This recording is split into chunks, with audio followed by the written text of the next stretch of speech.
AgriLab put out some research. Talk about that briefly. What's in the news, and take us through that for a couple of minutes.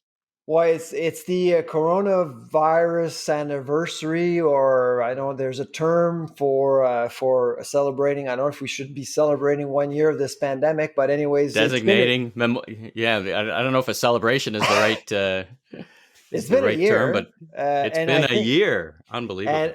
unlike a very similar event like the shuttle or 9/11, where were you when? I mean, the pandemic is all the shock has spread over several weeks, and so I think people are thinking about what happened last year, a year ago, and so we wanted to go back and ask Canadians. So we saw empty shelves. You were concerned. So how concerned are you now, 12 months in? And we were very happy to report last week that confidence levels are very high in Canada, extremely high. In fact, over 83% of Canadians actually trust the food supply chain. And I suspect that 12 months ago, we weren't there at all. And so the food industry really did a very good job in reassuring the public. Um, I don't think food access is a concern. The one thing that we've noticed is that both Alberta and BC's confidence levels are very low compared to the rest of the country. And so I think there was something there with media perhaps, and some of the issues with High River and Red Deer most recently with the Holly Mill Right.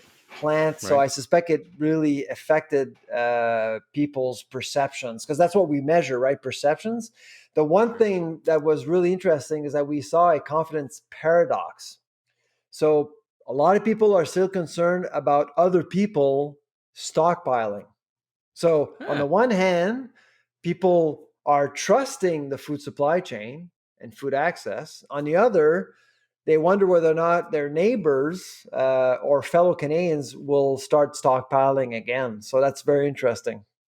Wow, interesting. So, confidence in the food chain. The grocer's skeptical about their neighbors. Okay, Exactly. Yeah, so, exactly. okay. All Emotions right. are very powerful, you know. If you don't, Well, last year we didn't know much about the virus. We didn't know much about how public yeah. health officials would react. We didn't know whether or not we're going to be allowed back to the grocery store anytime soon. How long? How soon? What's the end point? All these things, right? We had no idea. Exactly. It was a moment in time.